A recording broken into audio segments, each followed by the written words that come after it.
ตลาด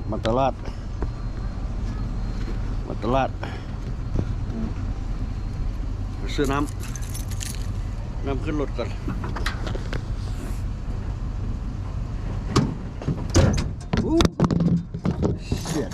Magnet no work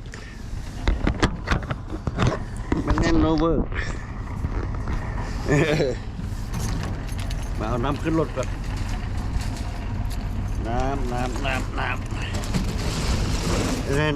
น้ำกินเราไปซื้อบาโร่มากินบ้านน้ำอันพวกกินพัดไปหายเอาทุกไงไปหายเอาคือทุกเทื่อนั้นเดือนละเทื่อนั่นซื้ออาหารพร้อมนี่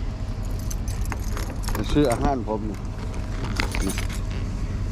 ซื้อข้าวว่านนี่เพื่อนก็บ่มีข้าวว่านกิน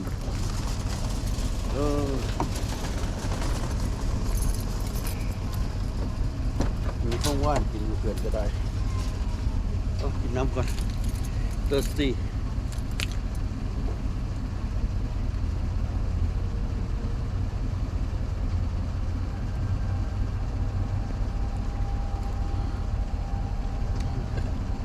เพราะฤดูกาลนี้มาเรากินน้ำแซ่บ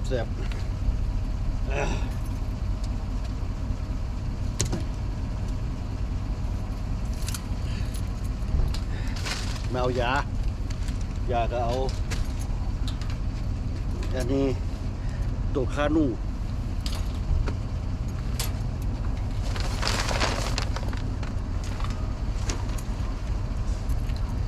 ซื้อมาโต๊ะมะกล้วย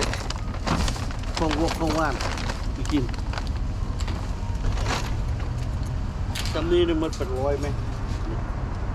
ซื้อสำนีนึงได้หมดเป็นร้อยได้ดิ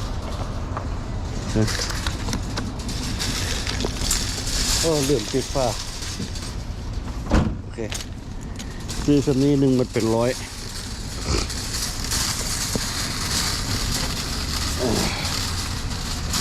หนึ่งบ่เห็นข้างหลัง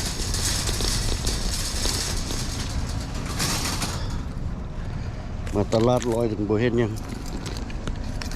นะไปเอายามาเอายามาจ่ายตลาดซื้อของว่าน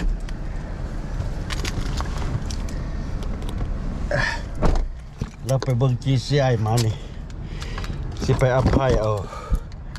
าโฟนอีกอันหนึ่งของ GCI ฟรีโฟนนะฟรีโฟนแล้วก็ low monthly payment $9 per month ของ low income โฟน low income แบบสมาร์ทโฟนนี่แหละมันเป็นสมาร์ทโฟนแล้วฮะเป็นของยี่ห้อ Samsung โอเคสิเอาไปใช้จากอันก่อนเพราะว่ามันดีเพราะมันยังดอก GCI นี่มันดีบนไหน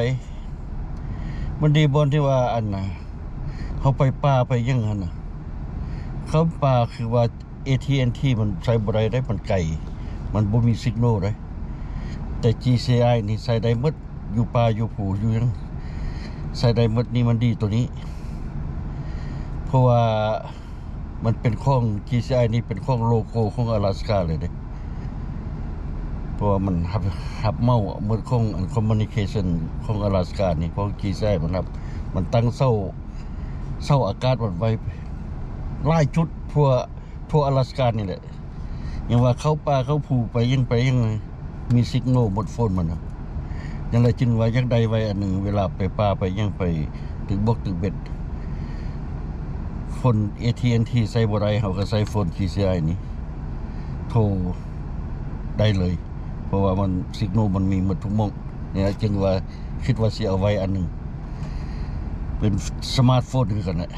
คืออันน่ะคือ Apple phone แหละเป็นสมาร์ทโฟนอื่นแต่ว่าเป็นของ Samsung เป็นโฟน Samsung ฟรีโฟน pay monthly $9 a month that's it ได้ว่าเอาไว้ไปเฮ็ดไว้อันหนึ่งนะ family หนึ่งเขาให้อันหนึ่งพวกโลอินคัมนี่นะ family หนึ่งเขาให้อันหนึ่งแต่ก่อนเอาเฮ็ดไว้แล้วแต่ก่อนได้แล้วมีแล้ว มันคาดช่วงไปมันบ่ได้ไปสนใจคาดช่วงไปกูจ่ายไว้เป็นปีเลยเด้จ่ายมันทลีไว้เป็นปีเลยนะแต่ก่อนนั้น$5จ่ายมัน$5เพื่อมันนะแล้วเขากระจายเป็นปีไว้เลยนะโอเคตัวจะให้ลูกไปอันนะอัพพลายให้แล้วพอดีแล้วก็มันอัพรูปโดยจะมาเอาโฟนของเขาคอนเนคให้กาแฟบริการกาแฟกินได้ทุกเวลากาแฟดีไปเมื่อกลับบ้านมาดิเมื่อเมียนล้างบ้านก่อนมื้อนี้สิทึบใส่โอกาสเมียนล้างบ้านก่อนฝนมันหยุดตกแล้วแต่ว่าที่ช้ามันหยุดเลยนี่มันบ่หยุดอีก2 ทิศพุ่นมันยังบ่หยุด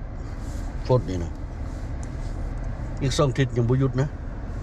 เบิ่งแม่เบิ่งอันน่ะอันตารางเวลาของอุตุนิยมเขามันใส่ไว้หมดแต่ละมือมีฝนตกทุกมือ2 ทิศยังบ่หยุดตั้งแต่นี้ไปก็2 ทิศยังบ่หยุดแต่มันตกมาแล้วเป็นทิศ2 ทิศแล้วปีนี้ฝนหลายอีกไหมฝนหลายอีก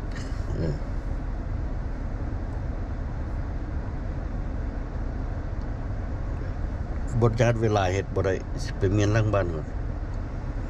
นะเมียนหลังบ้านเอาเครื่องเอาลงจากเทเลอร์ก่อนแล้วสิเอาอันเครื่องสิไปทิ่มใส่เทเลอร์ไว้ให้ลูกมันเอาไปทิ่มโอเคไป